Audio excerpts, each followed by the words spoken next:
Welcome. Today we're focusing on acute pericarditis, a condition that shows up more often than you might think. We see acute pericarditis accounting for roughly 5% of emergency department visits for chest pain that isn't heart attack related. 5%, that's definitely not rare. So who are we usually seeing with this? What's the typical patient profile? Yeah, it tends to occur most often in men, usually younger men, say between 20 and 50 years old. And the immediate thing to grasp is the clinical risk. Well, many cases resolve on their own. They seem benign initially. Exactly. But the recurrence rate is quite high. We're talking 15 to 30% of patients experiencing it again. And there are, although rare, serious complications like tamponade or constrictive pericarditis down the line. That recurrence rate, 15 to 30%, really frames how we need to manage this from the start. It makes getting that initial diagnosis spot on so important. Okay, so let's talk diagnosis. What are the absolute must-haves? The minimum criteria. Right. The diagnosis requires meeting at least 2 out of 4 specific findings. It's a pretty clear threshold.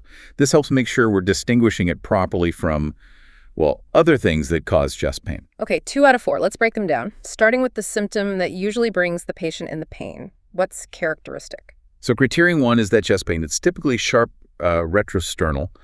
And the classic feature is that it's pleuritic, meaning it gets worse with breathing or lying down flat. But importantly, it often gets better when the patient sits up and leans forward. That positional change is a real telltale sign. That positional relief, yeah, that's a big one. Okay, what about the physical exam? Criterion 2, the auscultation finding. I know that 1 can be a bit elusive. Yes, the pericardial friction rub. It's described as a high-pitched, scratchy sound. The tricky part is, while it's very specific if you hear it, its presence varies a lot. You might only find it in 18% of cases, maybe up to 85%. And it can come and go. You really need to listen carefully, maybe have the patient hold their breath. It's easy to miss. Fleeting, right. Okay, criterion 3 is the ECG. This one often causes confusion, especially telling it apart from things like early repolarization.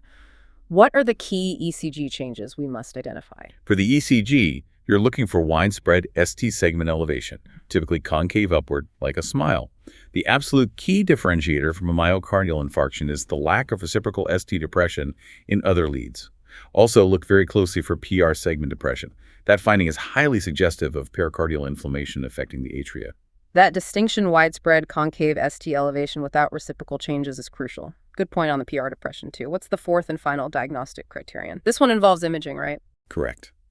Criterion 4 is finding a new pericardial effusion, or seeing an existing one getting worse. And this has to be confirmed on imaging, like an echo. Okay, so those are the 4 main criteria. Need 2 of them. Are there any supportive findings, things from labs or maybe other imaging that can help confirm the diagnosis? Yes, definitely. We look for elevated inflammatory markers, so a high C-reactive protein, or CRP, or an elevated erythrocyte sedimentation rate, ESR. Also, and this is important not to misinterpret, you might see a mild rise in cardiac troponin levels. This doesn't automatically mean a heart attack in this context. It's usually from inflammation of the epicardium, the outer layer of the heart muscle right next to the pericardium. And if things are still unclear, cardiac MRI can be very helpful. It can directly visualize inflammation in the pericardium. Right, the troponin can be a bit of a curveball there. Good clarification. So once we suspect or confirm the diagnosis, thinking about the cause is next. In developed countries, what's the most common reason for acute pericarditis? In places like the US or Europe, the vast majority of cases are termed idiopathic, which really means we presume it's viral. Common viruses implicated are things like Coxsackie virus, influenza virus, even hepatitis viruses sometimes. Idiopathic, presumed viral. But it's not always a virus, is it? We need to keep other causes in mind, especially ones that need different treatment. Absolutely. There's a list of important non-infectious causes to consider. Think about post-myocardial infarction pericarditis, what used to be called Dressler's syndrome. Autoimmune diseases are a big category, like systemic lupus erythematosus, SLE. Malignancy needs to be on the radar, especially metastases from lung or breast cancer or lymphoma. Also, uremia from kidney failure, trauma to the chest, and even certain medications, hydrolysine and isoniazid, are classic examples. That's a broad list. And thinking globally or in specific populations, the infectious causes can differ too, can't they? Yes, that's a very important point.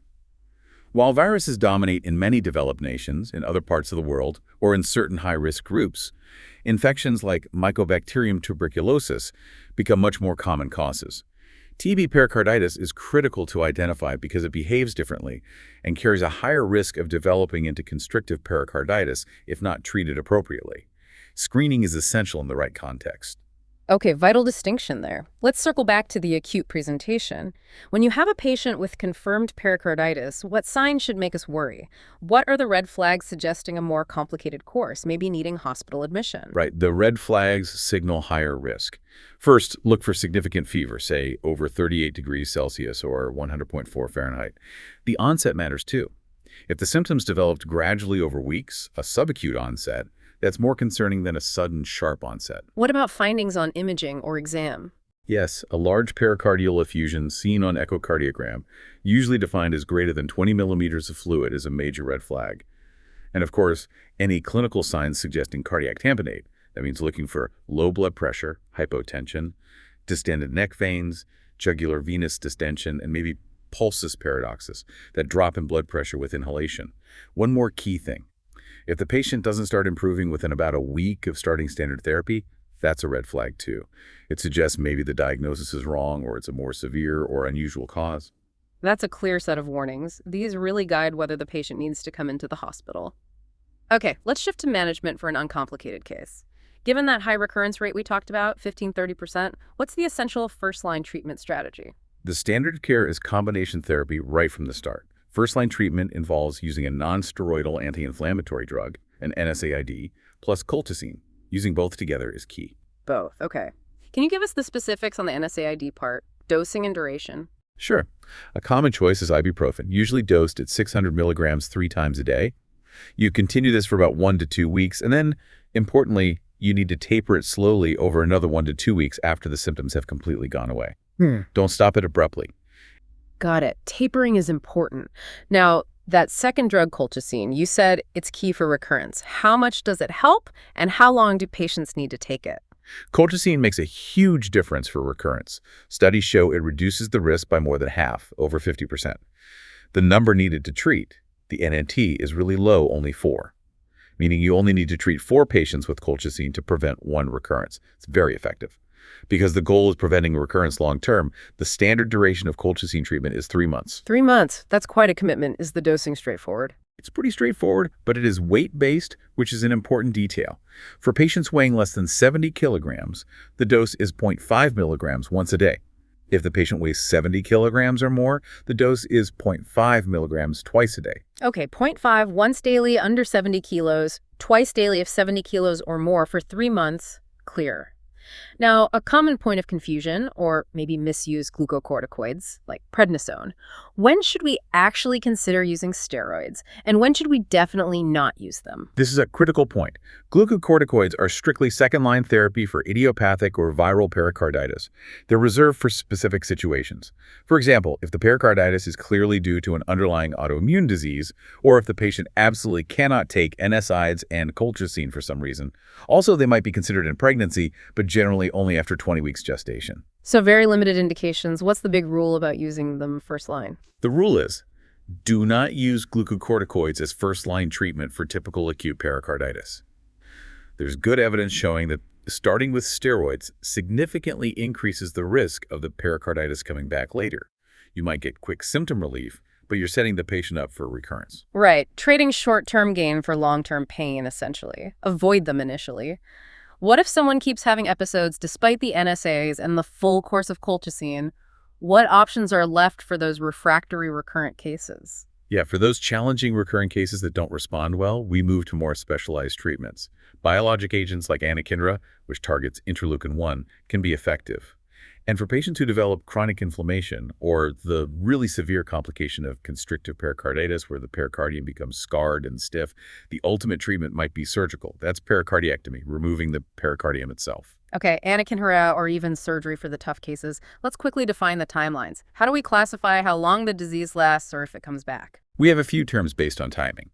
A recurrence means the symptoms come back after a period of being completely symptom-free for at least 4 to 6 weeks. Incessant pericarditis means the symptoms continue for more than 4 to 6 weeks but less than 3 months without ever fully going away. And chronic pericarditis is defined as symptoms lasting longer than 3 months. Recurrent, incessant, chronic. Got it. And the scariest long-term complication, constrictive pericarditis, how likely is that really after a typical idiopathic episode? Thankfully, for most idiopathic or viral cases, the risk of developing constriction is very low. It's estimated to occur in less than 0.5% of those patients. So it's rare in that common scenario. Less than 0.5%. Okay, that's reassuring for most patients. Let's rewind slightly to the initial workup again. Before treatment starts, what's the go-to first imaging test everyone should get in the emergency setting? The standard initial imaging is a transthoracic echocardiogram, or TTE. It's essential primarily to look for a pericardial effusion, that fluid around the heart, and, most importantly, to assess its size and hemodynamic impact, specifically looking for signs of cardiac tamponade. Echo first, always. Finally, sometimes that echo shows a significant effusion. When do we need to actually drain it? When is pericardiocentesis indicated? Pericardiocentesis, sticking a needle in to drain the fluid, isn't done routinely just for diagnosis in most cases. It's reserved for specific high-risk situations. You do it if you strongly suspect the effusion is caused by bacteria, purulent, tuberculosis, or cancer, neoplastic, because analyzing the fluid is key. And the other major indication is therapeutic. If the patient has clear signs of hemodynamically significant cardiac tamponade, draining the fluid can be life-saving. Okay, so reserved for suspected specific causes or tamponade. That makes sense. All right, let's try to pull the key messages together for everyone listening. Diagnosing acute pericarditis means finding at least 2 of those 4 specific criteria we discussed: the pain, the rub, the ECG changes, or the effusion. Exactly. And the absolute foundation of management for uncomplicated cases is that dual therapy, an NSAID combined with colchicine. And remember that colchicine needs to be continued for 3 months to effectively lower that risk of recurrence. And the big caution? Avoid starting with glucocorticoids. They really do increase the chances of it coming back. So thinking about that 15 to 30% recurrence rate, Yeah. it really makes you consider how effectively are we communicating the importance of sticking with that full 3-month colchicine regimen, even when patients feel better much sooner, really emphasizing that adherence might be one of the most impactful things we can do to prevent future problems for these patients.